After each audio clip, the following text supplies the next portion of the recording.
സംസ്ഥാനത്ത് ഇന്നു മുതലാണ് റമദാൻ വ്രതാരംഭം. ഇസ്ലാം മതവിശ്വാസികൾക്ക് ഇനിയുള്ള ഒരു മാസക്കാലം വ്രതശുദ്ധിയുടെ നാളുകളാണ് അല്ലേ? അതെ, വിശുദ്ധ മാസം പ്രാർത്ഥന കൊണ്ടും സൽക്കർമ്മം കൊണ്ടും പുണ്യമാക്കാൻ ഒരുങ്ങുകയാണ് വിശ്വാസികൾ. സമൂഹത്തിന്റെ നന്മയ്ക്കായി നോമ്പുകാലം പ്രയോജനപ്പെടുത്താൻ വിവിധ ഖാസിമാർ ആഹ്വാനം നൽകിയിട്ടുണ്ട്. അല്ലാഹു അക്ബർ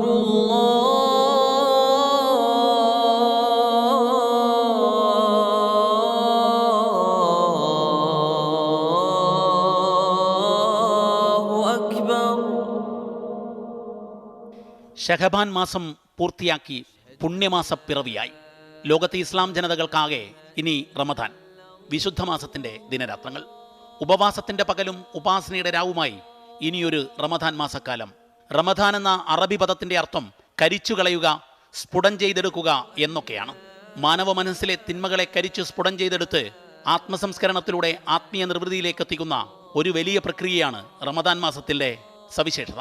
അന്നപാനീയങ്ങൾ വെടിഞ്ഞ് സുഖഭോഗങ്ങൾ വർജിച്ച് ഇലാഹി തൃപ്തിക്കായുള്ള നോമ്പുകാലത്തിന് പവിത്രത ഏറെയാണ്.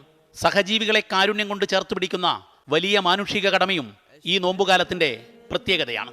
സക്കാത്തു നൽകി ഉള്ളവൻ ഇല്ലാത്തവനെ ചേർത്ത് പിടിക്കുന്ന പുണ്യം നേടുന്ന കടമയുടെ നിറവിലൂടെയാണ് റമദാൻ സുദിനങ്ങൾ പൂർത്തിയാകുന്നത്.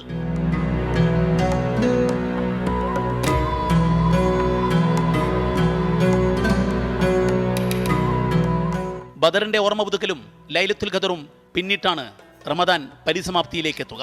അകത്തും പുറത്തുമുള്ള തിന്മകൾക്കെതിരായ ആത്മീയ പോരാട്ടമാണ് അക്ഷരാർത്ഥത്തിൽ റമദാൻ.